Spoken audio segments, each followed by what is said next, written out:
Are you having a rough time trying to get your canine to comply with house rules? Well, maybe it's about time you enroll your furry family member in Canine College. We are back with another edition, and I'm happy to welcome back veterinarian Dr. Dixie Brown. So great to have you back. Thank you. Thanks It's been a while. Next time we need to not make it so long. It's been a while. Yeah. So season, I was saying, it seems like it kind of came a little bit late this year, but for whatever reason, things are busy out there. We are a very pet-friendly community here in Southwest Florida, which I absolutely love because we have the best parks, the best dog beaches. But what about when it comes to etiquette, when it comes to taking your dog out to the park or the beach? What are good etiquette that owners should know when they're out? Well, it's interesting you say that because everybody knows that the snowbirds come down, but they also bring their animals with them. And so we have a lot of extra dogs as well. And so going to the park is a lot of fun for both you and your pet. But it's a good way for them to get exercise, mental stimulation, socialization, and get rid of that pent-up energy. But it's not for everybody. Okay. All right? So you don't want to bring an aggressive or fearful dog. And if somebody says your dog's aggressive and you're defensive and you say, my dog's not aggressive, it just plays rough. Because we get defensive. They're like our kids. Yeah. You know, you want to defend them. It's exactly like kids. But the truth is another dog may perceive roughness as aggression, and you might have some problems.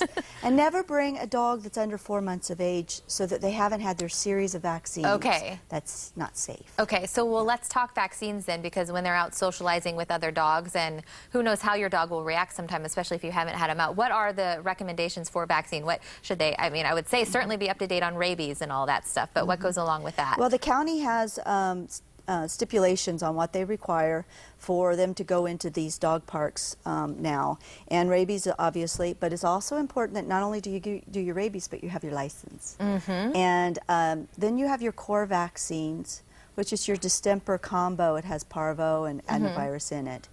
And some places, and this is a little gray area, is Bordetella. And if you're going to be out and about with other animals, you want to be protected against Bordetella. Certainly important to do that. And then also when it comes to just kind of mingling and socializing your animals, can they contract different illnesses from other dogs? Oh, yeah. Because I know sometimes, you know, if you leave them out doggy daycare, sometimes you can end up getting, is it kennel cough? That's Bordetella. Okay, that's the same thing. Yeah. You know, things people don't think about is making sure they have a negative fecal, because parasites can stay in that doggy park for a long period of time.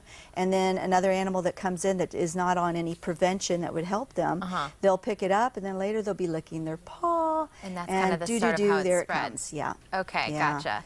What about when drinking water? Can they get anything from sharing the water? They can. They can get anything from contact, but mainly it's going to be your yard, and they can get it from the air. So that's how you get the kennel cough. And people say, well, my dog's not boarding. It's not in a kennel. It doesn't go anywhere. Well, you can still get it.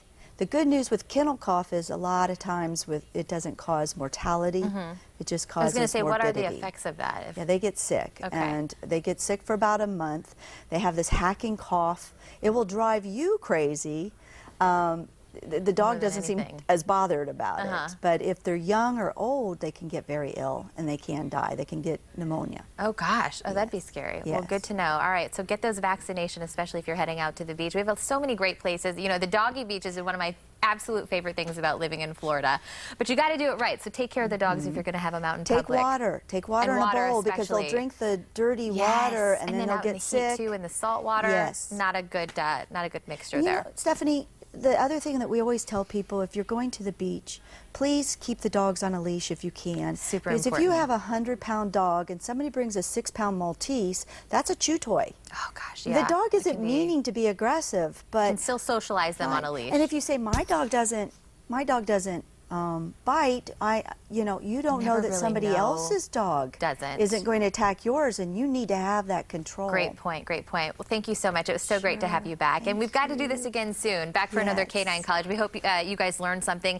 And maybe you need a degree in Canine College, or your furry friend needs a degree, or if you have a question for our doctor, post it to our Facebook page and head to our website to learn more, fox4morningblend.com.